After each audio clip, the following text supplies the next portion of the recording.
நீ ஆன்மீக அரசியல்னு சொன்னா தமிழர்கள் அடியோட ஒன்ன புறக்கணிச்சிருவாங்க. குறைந்தபட்சம் பூத்துக்கு காசு கொடுக்கணுங்கிறது கூட அவனால முடியல.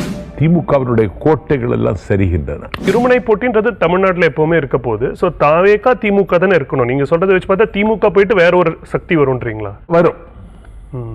அது யாருன்னு இப்ப நான் சொல்ல மாட்டேன். விஜய்னு ஒருவர் வராரு.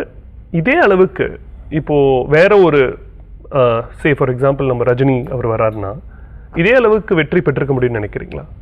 இல்ல, ரஜினி இனிமேல் அந்த முடிவு எடுக்க மாட்டார். இல்ல, அவர் வந்திருந்தால் இந்த எலெக்ஷனுக்கு அவர் இறங்கி இருந்தால் விஜய்க்கு பதிலாக இல்ல வர முடியாது. ஏன்னா அவருடைய கொள்கை ஆன்மீக அரசியல்னார். நீ ஆன்மீக அரசியல்னு சொன்னா தமிழர்கள் அடியோட ஒன்ன புறக்கணிச்சிருவாங்க. அப்படியே? ஆமா. ஏன் சார், ஆன்மீகம்ன்றது இந்து கிறிஸ்துவ முஸ்லிம் எல்லாம் சேர்ந்தது தானே ஆன்மீகம் இல்லையா? இல்ல, அவருக்கு ஆன்மீகம் இந்துத்துவ ஆன்மீகம். ஓ, ஓகே. பட் ஆனா அவர் அப்படி சொன்ன மாதிரி தெரியல. ஆன்மீகம்ன்றது பொது தானே? பொதுதான். ஆனா அதை ஒத்துக்கிட மாட்டார் அவரு.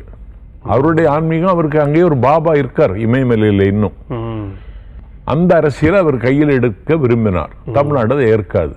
ஸோ அவர் வந்திருந்தாலும் வின் பண்ணிருக்க வாய்ப்பு இல்லைன்றீங்க. கரிசல் காட்டில் ரோஜா பூக்காது.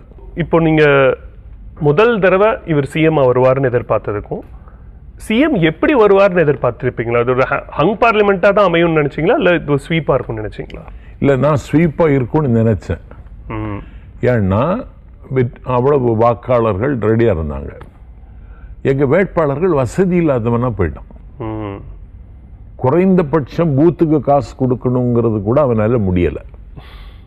ஓரளவுக்கு கொஞ்சம் தலைமையிலேருந்து கொஞ்சம் ரூபா கொடுத்திருந்தா, இன்னும் ஒரு 5 நாள் கடந்து தேர்தல் வச்சிருந்தா ஒரு 225 தொகுதி பிடிச்சிருக்கும். புரியல சார், எப்படி?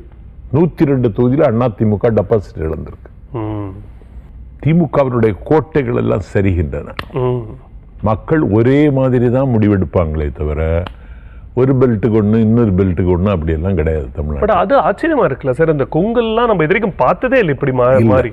இல்லை, இத்தனைக்கு எங்க கன்ஸ்ட்ரக்ஷன் இன்ஃப்ராஸ்ட்ரக்சர் இன்னும் பலமாகல. அதான் நானும் கேட்க வந்தேன். அந்த வேலையை நாங்க இனிமேல் தான் பார்க்க வேண்டியது இருக்கு. இப்பவும் கட்சிக்கு அலையா அணி அணியா வந்துகிட்டே இருக்காங்க.